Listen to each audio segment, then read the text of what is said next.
Good morning, I'm Chris Fox, and today we're talking about magic systems, specifically the first 5 questions that I believe you should ask. These questions form kind of a context and a foundation for your magic system and sort of enable you to start building the more complex structures that you're going to need. Magic systems tend to be very complex beasts, and so for a lot of us, for me especially in the beginning, it's difficult sometimes to know where to start, and so hopefully these questions give you that starting point. So without further ado, let's jump into the questions and we'll go through all 5. We're going to start with some well-known IPs, things like Harry Potter, and I'll show you how they've answered those questions. And then we can look at how I've done it in the Magitek Chronicles, and hopefully by the end you'll have seen a few examples and you'll have a pretty good idea of how you can do this for your universe. Okay, question number 1. What is magic?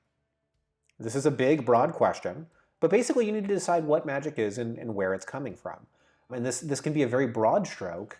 It doesn't need to be defined in any great detail, but it does need to be something that you answer. So, like on one end of the spectrum, maybe magic comes from a god or gods, and angels and demons, and you're speaking the language of these gods and demons when you're using magic. Perhaps, like in Harry Potter, magic is just a natural force in the world. So the same way that we have laws of physics, there's laws of magic, and magic is something that can be studied in much the same way science is studied.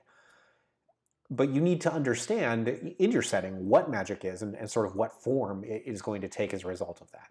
So we'll see in the next segment of the video what I did. But let's get on to question number 2. Question number 2, how common is magic?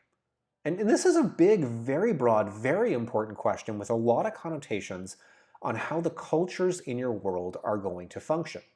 So if magic is very common, then maybe I can use a spell to break into a bank. I can walk through walls and sneak into a bank vault. If that's the case, and lots of mages have the power to do this, then banks are going to have magical security. That's going to determine part of your world. Because magic is commonplace, magical defenses will also need to be commonplace.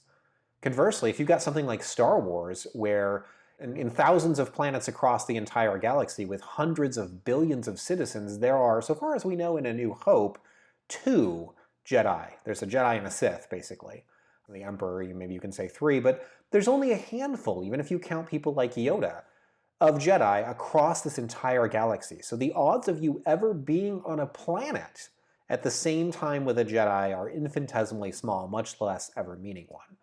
So magic in the Star Wars setting is extremely rare, incredibly rare, to the point where most people, obviously like Han in the first movie, don't even believe that it exists. So you have to decide which direction you're turning that dial in. How rare is magic going to be, and how is that going to affect the cultures in your world? Do you need to have magical defenses? If you've got a more futuristic world, do your corporations have to have some sort of magical security? Is that just, the cost of doing business? Or is magic super rare and most people are going to laugh if they hear that somebody is casting spells? Question number 3. How is magic learned? And this is another big one. So does it take you 20 years of intensive study to master magic? Or do when you're 16 years old, just wake up one day accidentally casting spells and you're fireballing your parents' basement? It's kind of a wide spectrum, and you can answer that really in any way that you want to, but different systems do it different ways. So if you look again at Harry Potter, they've got an entire wizarding school where, as is typical, this is a trope that is used almost universally in fantasy, people have the inborn ability to cast magic, and that makes them special. So not everybody can do this, but some people have this ability. And in the case of Harry Potter, they're all sent to a wizarding school where it will take them, let's say, 8 to 10 years to master magic. They have to go through an entire curriculum before they're really kind of a competent mage. So it does take a long time to learn. If you look at another setting, like say Robert Jordan's The Wheel of Time, Randall Thor, our main character, is picking up abilities really, really quickly, and he's doing it on his own. And at one point in the series, spoilers if you haven't read it, he creates something called the Black Tower, where he gathers other men who have this ability to channel. That's basically casting magic in The Wheel of Time.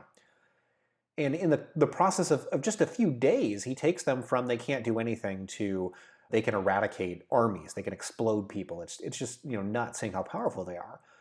But the difference between The Wheel of Time and how quickly somebody can learn things and Harry Potter, where it'll take 8 to 10 years, it's definitely a stark difference, and it's really going to influence A, how many mages there are in your world, and B, who gets to become them and sort of what their bent is. If it takes you 12 years of schooling, then mages are probably going to have a more scholarly bent. But if it's more like Star Wars, where you can learn intuitively and learn very quickly, then you might find that it's a more monastic order, where if you look at Jedi, they all know how to fight. They're more about combat and physical prowess than they are, I guess, scholastic life. They're not doing as much studying as you'd expect of a bespectacled wizard. Okay, so on to question number 4. What can magic do? What are the parameters? How much can it accomplish?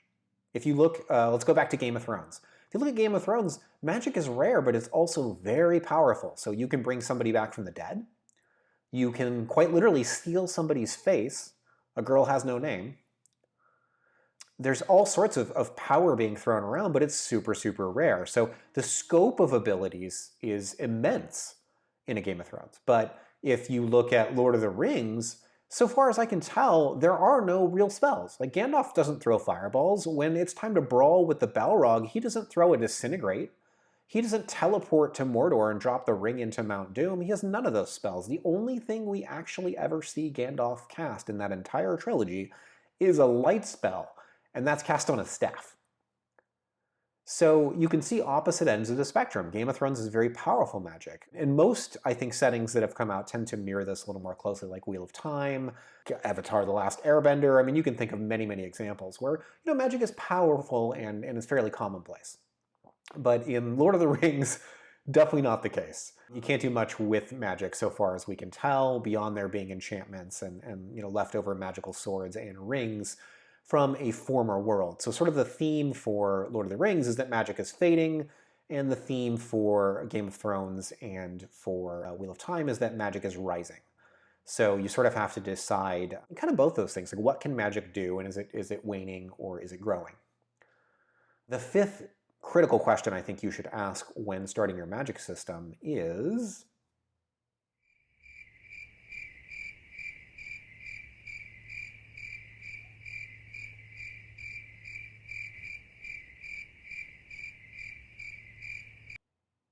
what does it look like? What does magic look like? Is it blood magic, where somebody has to take a knife and slash their arm and then that blood comes out and does some sort of magical effect? Is it entirely silent? So in the Wheel of Time, they actually don't have any gestures they have to do or words they have to say. So there's no way necessarily to know that somebody's using magic. If they're channeling, then they can do something to you, and you might not ever be aware of that if you're not also a channeler.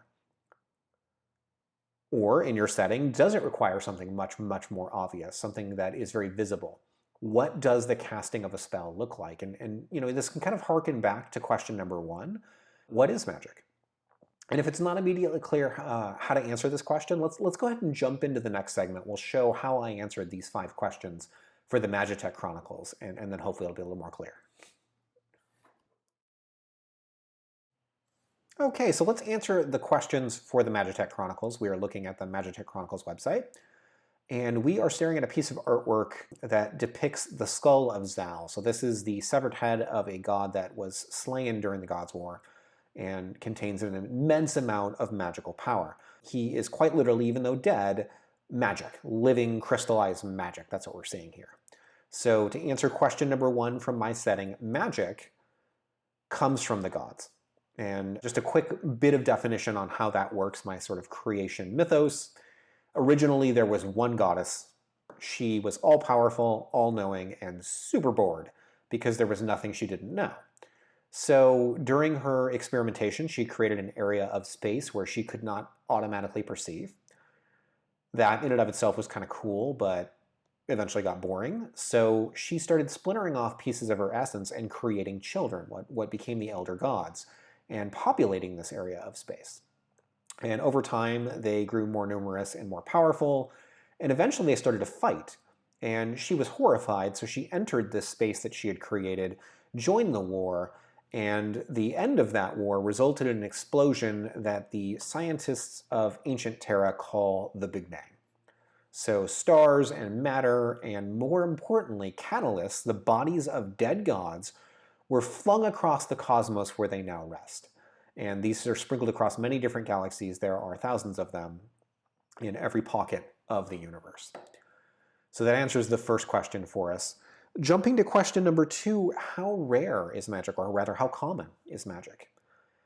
The answer is somewhat layered for my setting. It is very common compared to many settings, but how common it is tends to vary based on how close you are to a catalyst.